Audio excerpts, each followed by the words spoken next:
Sir, Yeah. is this your G-Wagon? Yeah, a minute. And what did you do to be able to afford a G-Wagon out here in the UAE?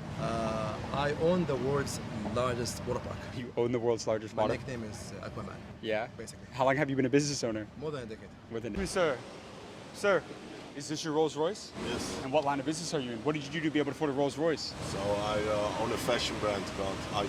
You're a business owner. Yeah. How long have you been an entrepreneur? 6 years. Over these 6 years, what's the most amount of money you've made in a single year in terms of 30 million this year. out here with today?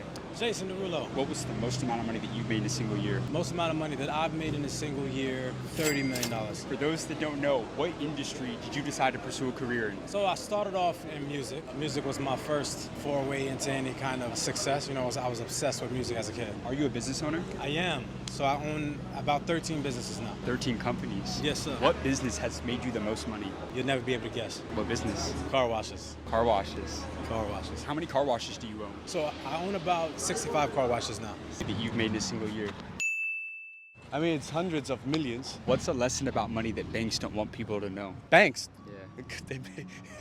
I tell you something. Look, if a bank says I'm only going to take 1% of your money for managing all your things, that's not 1% of your money. That's probably 95% of your income that you would have had in your lifetime. Now you're like, how does that make sense? It makes a lot of sense because this is one of the tricks that people that are not into finances or generally anybody who pays taxes, let's call it taxes because banks' fees could also be called taxes, right? Think about this. If you live in a country that takes 25% income tax and you start with $1 and over your lifetime you double this dollar over 20 periods, just a numbers example, you would have $1,048,000, right? That's just over 20 days, let's say, or 20 years, however you want to see it. If you double that dollar for 20 times, you will end up with $1,048,000. Now, how much would you have if somebody took 25% from your profits after the same period, around 750,000, whatever? No, you would have 96% less. You would have around $50,000 to $70,000 because they took away your compounding effect. That is the